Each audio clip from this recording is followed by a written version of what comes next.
Selamat datang di Madiun Official.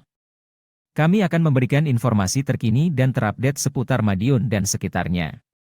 Jakarta, CNN Indonesia, dukungan terhadap Ketua Umum Gerindra Prabowo Subianto sebagai calon presiden, Capres, di Pilpres 2024 kian menguat setelah bergabungnya Golkar dan PAN sebagai bagian dari koalisi bersama Gerindra dan PKB.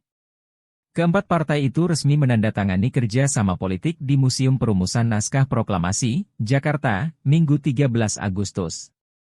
Koalisi pendukung Prabowo jadi sebuah koalisi besar jika merujuk pada peta dukungan partai-partai di parlemen. Kini, Prabowo mengantongi dukungan 4 partai parlemen, disusul Capres Anies Baswedan yang didukung 3 partai parlemen dan Capres Ganjar Pranowo dengan 2 dukungan partai parlemen. Ketua Umum PAN Zulkifli Hasan membantah terbentuknya koalisi besar pendukung Prabowo berkat arahan Presiden Joko Widodo. Apakah sudah ada persetujuan Pak Jokowi? Dari Presiden tidak ada arahan. Jadi ini putusan kita bersama bareng-bareng. Tidak ada arahan dari Pak Jokowi, kata Ketua Umum PAN Zulkifli Hasan dalam jumpa pers di Museum Perumusan Naskah Proklamasi, Jakarta. Bantahan terkait peran Jokowi juga diutarakan oleh Prabowo. Hari ini, Senin 14 Agustus, Jokowi sendiri yang tegas membantah hal tersebut. Jokowi menegaskan dirinya bukan pimpinan parpol. Menurutnya, urusan Pilpres adalah kewenangan para petinggi partai politik. Ndak. Itu urusan mereka. Urusan koalisi, urusan kerjasama. Saya bukan ketua partai, saya presiden, kata Jokowi di Istana Kepresidenan Jakarta. Analis politik dan Direktur Eksekutif Aljabar Strategik, Arifki Caniago punya pandangan lain. Menurutnya, bantahan-bantahan soal peran Jokowi dalam pembentukan koalisi besar, tidak mencerminkan kemungkinan manuver-manuver di belakang layar. Arifki berkata di atas panggung, jelas tidak mungkin bagi Presiden Jokowi mengarahkan secara langsung kemana arah Capres-Cawapres 2024. Terlebih, jika pasangan itu berbeda dengan arahan PDIP sebagai partai yang menaungi Jokowi. Tentu ada etika juga yang jaga oleh Pak Jokowi. Yang kedua, Pak Jokowi ini tentu juga menjaga bagaimana posisinya dengan PDIP dan juga Ganjar maju di sana, jelas dia saat dihubungi, kemarin. Dengan posisinya tersebut, Arifki berkata ada kemungkinan orkestrasi Jokowi dilakukan di belakang panggung. Jadi, mungkin saja terjadi di belakang layar, imbuhnya. Jejak koalisi besar Prabowo memang sulit dilepaskan dari sosok Presiden Jokowi. Koalisi besar ini sudah diwacanakan jauh sebelum deklarasi PAN dan Golkar kemarin. Embrio koalisi terbentuk sejak April 2023 lalu, saat pertemuan antara Presiden Jokowi bersama 5 ketua umum, ketum parpol yakni Prabowo, Zulkifli Hasan, PLT Ketum Partai Persatuan Pembangunan, PPP, Mardiono, Ketum Golkar Airlangga Hartarto, dan Ketum PKB Muhaimin Iskandar.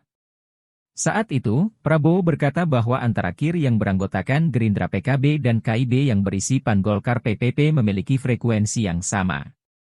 Selain itu, menurut Prabowo koalisi besar juga sejalan dengan Jokowi. Kita sudah masuk timnya Pak Jokowi sebetulnya sekarang. Ya kan, ujar Prabowo di hadapan para ketua umum partai. Di tempat yang sama, Presiden Jokowi mengatakan koalisi besar KIB, Gerindra dan PKB merupakan koalisi yang cocok. Namun hal itu diserahkan kembali kepada para ketua umum partai. Saya hanya bilang cocok. Terserah kepada ketua-ketua partai atau gabungan ketua partai. Untuk kebaikan negara, untuk kebaikan bangsa, untuk rakyat, hal YG berkaitan bisa dimusyawarahkan itu akan lebih baik, tandasnya.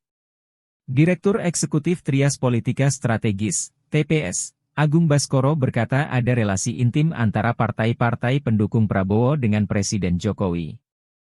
Salah satunya karena para ketua umum partai juga bekerja sebagai pembantu Jokowi.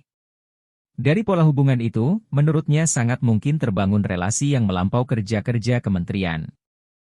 Hal-hal strategis lain juga turut dibahas, termasuk soal Pilpres.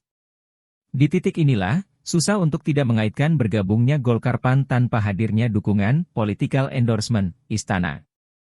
Apalagi kini publik mendapati pula bahwa Presiden Jokowi memberikan political endorsement tak tunggal ke Ganjar, tapi juga ke Prabowo, jelas Agung dalam keterangannya, Minggu 13 Agustus. Menurut dia, Sosok Jokowi sebagai kingmaker di koalisi besar juga bisa memperkuat koalisi dan membuka peluang sebagai penengah untuk tokoh yang direkomendasikan pada kursi cawapres.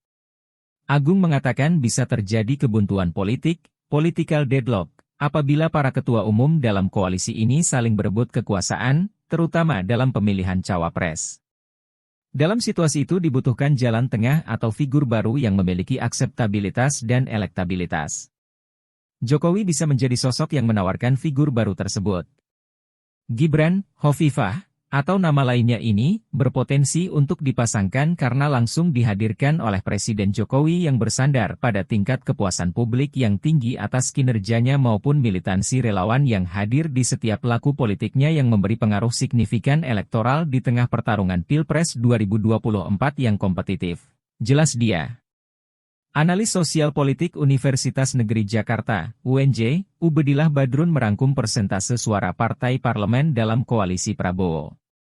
Totalnya, kata dia, koalisi Prabowo mengakumulasi suara sekitar 41%, lebih besar dibanding koalisi PDIP-PPP yang hanya 25%, koalisi Partai Nasdem, Demokrat dan PKS yang hanya 25%.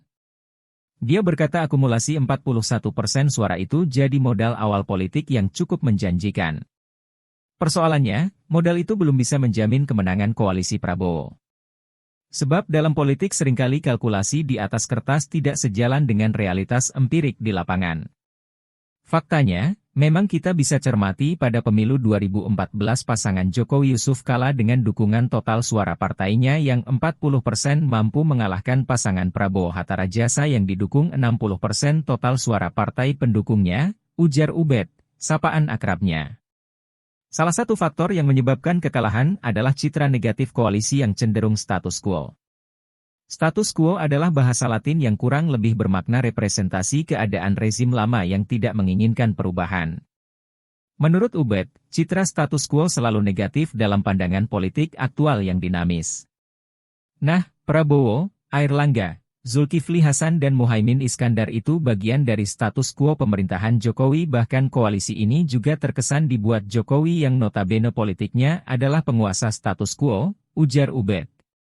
Baca artikel CNN Indonesia, Koalisi Besar Prabowo, Cermin Orkestrasi Politik Jokowi, selengkapnya di sini, https://www.cnnindonesia.com/. Terima kasih telah menyaksikan. Jangan lupa untuk like, komen, dan subscribe supaya tidak ketinggalan berita tentang Madiun dan wilayah sekitarnya.